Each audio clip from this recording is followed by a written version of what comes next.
This video is brought to you by the lovely guys over at RoboToys. For all your Hasbro, Takara, third-party and knockoff desires, RoboToys has you covered. For 10% off, use the code DrLock 10% off at the checkout. Now on to today's diagnosis. Hello YouTube, DrLockdown here, and I've got another box. Or should I say, two boxes. Okay, it's a bit of a complicated situation, but I've got another box from RoboToys here right now, and apparently in the next few days, I'll be getting another box from RoboToys, so I thought, instead of clogging up the feed with two unboxing videos, I'll just combine them into one video. Now, I could do the smart thing like I'm doing with another GoBots Israel thing. I'm leaving that and opening them both together, but when it comes to the RoboToys stuff, I really want to open it now, so I'm just gonna open both of them and then edit it together into one video. So, this is the first part of the order containing Hasbro stuff. No, I'm not changing how I open boxes, regardless of safety. Old habits die hard. I suppose I should start off with the Battle Masters, which are the smaller ones. So, this one is Fire Drive. Pretty simple looking fella, I suppose is very similar to the one I already have. And I'm not going to reach over to grab it. Funny thing about the Micromasters in Australia, Wave 2 came out ahead of the rest of the world at Hobbyco along with the limited Wave 1 figures. I really should have picked up those Wave 1 figures while I had the chance, but because I missed out, I'm probably going to have to source them online. He looks pretty nice. I like these fire effects are quite good actually.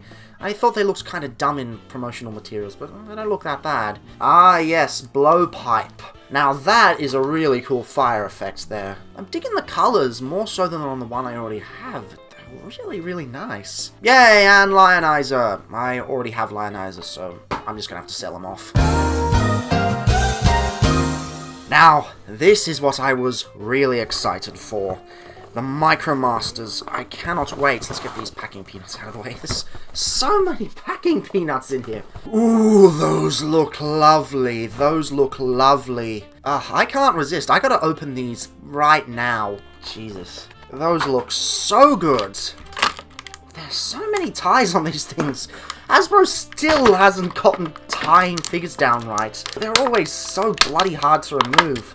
Never thought I'd miss the day of twist ties. I don't think that's how the original transformed. I think the original had this come down over the front, but I guess maybe with some of the articulation changes they made here, that wouldn't be possible in this day and age. Lovely. Very lovely. Ironic. Yeah, that's awesome. I mean, it does look a little different from the original. Do I have the original here somewhere? It does look a bit different from the original, but I suppose that's so they can repaint it into another one. Another very nice one. Also, rather different from the original, which I just happen to have sitting on the desk. Just by pure coincidence, I was just messing around with them. Ah, this one's way tighter than my floppy copy. Okay, next up. Oh, yep, that's totally a pre-tool for Red Heat. Well, I suppose it's inevitable in this day and age. Oh man, imagine if they did Sunrunner. That would be amazing. Sunrunner with articulation would be pretty much the best Micromaster ever. I don't actually have a Sunrunner, sadly, because the one time I almost got a Sunrunner, there was a scalper who was trying to charge $40 for him. Yeah, I'm not paying $40 for a single Micromaster.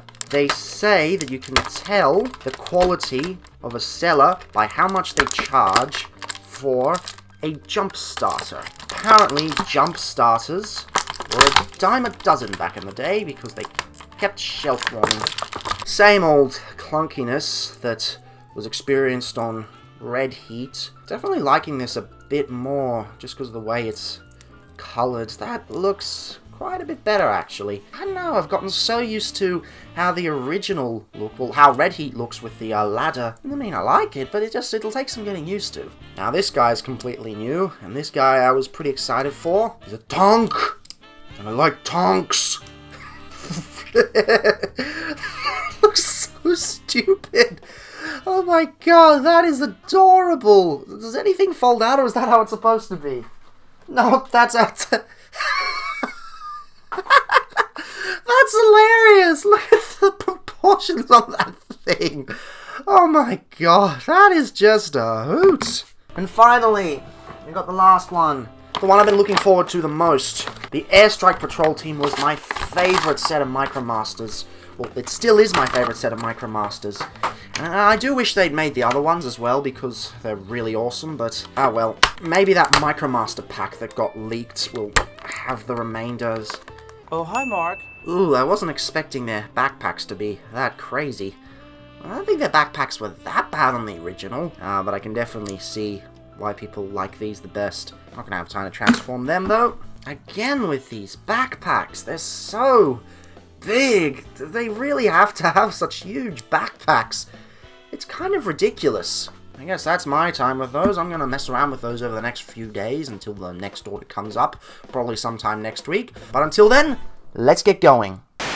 Alrighty, back to work, I presume. And it's actually been a couple of weeks since the first part of this video came out, although I did one big order for all of this stuff, and I mean really, really big. It took so long that I actually found all the other parts of Siege in the meantime, except for the leaders. Well, I have found the leaders, but I haven't purchased them yet. I've taken a liking especially to the Airstrike Patrol team. I own the G1 version of this already, but this is very much a nice upgrade. But the other half of the order's here with all the third-party stuff, so let's get started. Cut to the chase.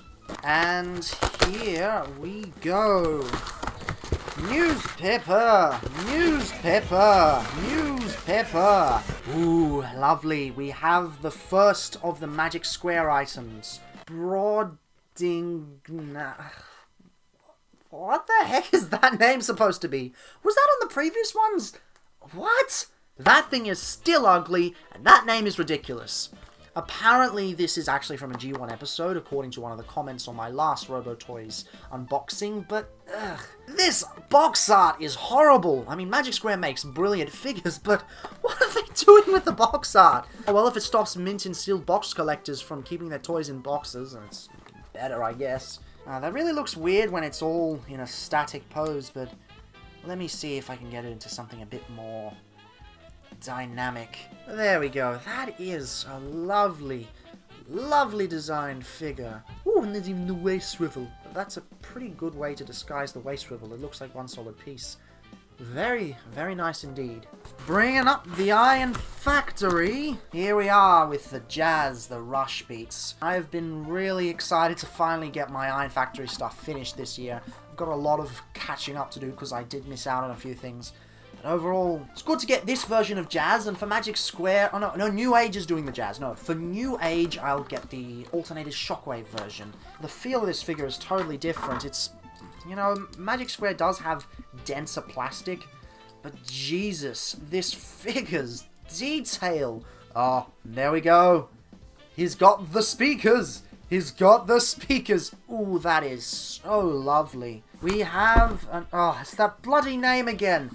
But this is the lovely 2-pack of Sea Spray and Beachcomber, both of which will probably be better than the Titan's Return / Power of the Primes versions. I mean, I liked the Sea Spray from Titan's Return, but I was spoiled with the Fans Toys version, and I always thought if I wanted a Legend Sea Spray, I wanted it smaller. Although, not like the horrible Make Toys one. Jeez, the Make Toys one's just cack. But I think these will do nicely. Hey, remember when Bot Posting bullied this poor girl out of the group because she liked Sea Spray too much? Yeah, that wasn't the best of times. Well, that's the internet for you. I guess people will always go to town on these sorts of things. Oh, that comes out first before... Ah, okay. It's good to have a cartoon-accurate Sea Spray, because my Fans Toys one has the toy-accurate head, which I do prefer, but I think this one benefits from that. Oh man, already that Beachcomber is looking so, so lovely. Much, much better. And a nice, adorable little size as well. That's almost Legion size. Not quite, but almost. Yeah, it's actually a substantial bit taller than an actual Legion class, because this is about Legion class size. But still, I'm digging the small size on these guys, because having them huge and chunky in the Mon Legends size... it just doesn't work. I don't like the mini-bots to be that small. I'd either like a full deluxe version of a mini-bot, or, you know, a tiny, tiny Legends version like this. But no, apparently that's not how G1 works, hooray! And finally, we have Blaster. Stereo Master. Apparently it's one of the best out of the Magic Square line. Yes. Here we go. Oh, it's in his chest. Ah, that's funny. So they got the thing in his chest, but they got a little part for the cassette right there. That's kind of funny. I got freaked out again for a second, just like with the weapons on the Horicons for the original Robo-Toys unboxing. Whew, the hips are a little bit loose, but everything else is just lovely. Especially that toon-accurate head sculpt. Oh man, when it comes to the way that Blast is designed, it's toon-accurate all the way for me. Ooh, I can't wait to transform this afterwards. I don't think that's actually everything though, so I think I might put a third part of this review a bit later on. Hope that comes soon, so let's cut to it. Okay, and we're back for the final part of it. Now, this might not contain all the toys, but if it doesn't contain the last one, which is New Age's Prowl, then I'm just gonna give up on the whole thing, because I can't just wait and delay unboxing even further just for one toy. So, final box. Okay, let's do this one last time. Okay, looks like it's just the two things. Looks like Prowl will just have to be not unboxed. But this is what I was really, really excited for. Well, not the most excited for, but my second New Age figure, Cosmos in blue form. I don't know what this is supposed to be a reference to. It's either GoBots or it's the Diaclone version. Regardless, I already have a Legends Cosmos, as you probably could have guessed. Yeah, this guy here, and I just didn't feel happy about, you know, replacing him, so to speak, although I wouldn't really be replacing him, I just have two Cosmoses. But point is that if I can get a weird variant, then I'll probably get that over the original, because if I already have the original, what's the point? Ah, that's actually not tiny at all. That's actually a decent size. And I get it, people are saying this guy's way too tiny, and I could see that about the Bumblebee, but this guy's just fine. I don't get it. Yeah, apparently it's similar to the X-Transbots version, and I'm not sure if the X-Transbot version also had the flying ones. I think I prefer the yellow to the clear of the original. Definitely gives it a bit of a different edge. Oh boy! Diatlas. I actually cancelled the order for the Legends EX Diatlas simply because those hollow legs, they just didn't do it for me. Finally, I have a Diatlas in the collection, and I really hope that this holds up. It's a bit of an older Iron Factory figure, but I'm still really excited for it. Ooh, yes. Oop, there. What was that? Ah! Okay, so a bunch of accessories fell out, and it caused my audio to just suddenly stop, but hey, he's got replacement hands. I guess this was one of the first ones to do this, because this isn't a new Iron Factory figure. They've been doing it on mostly new releases. Plastic's definitely got that vintage Iron Factory feel where it was a little bit more wibbly, but still, he just looks great. Oh yes, that is a lovely, lovely figure. Did I drop the sword? I think I dropped the sword. Sword must have fallen out somewhere. I'll pick it up later. And with that, I am done. I've very much enjoyed this massive Legend order, and if you'd like to order some Legends of your own, I would definitely recommend Robo-Toys, today's sponsor. If you so desire, you can use the code DrLock 10% off at the checkout on a single purchase to get 10% off. Yes, we've unfortunately had to change the terms and conditions a little bit so that now it's a single-use code, but hey, it gets you 10% off, and there are also plenty of other deals that Robo-Toys runs from time to time, so you can always use those codes later as well. So this has been a really long review. In the process, I've already started the Micromaster thing, and you can probably see that Hulky's changed between shots because I had an upgrade kit added to him. But hey, it's finally over. And I guess I'll see you next time.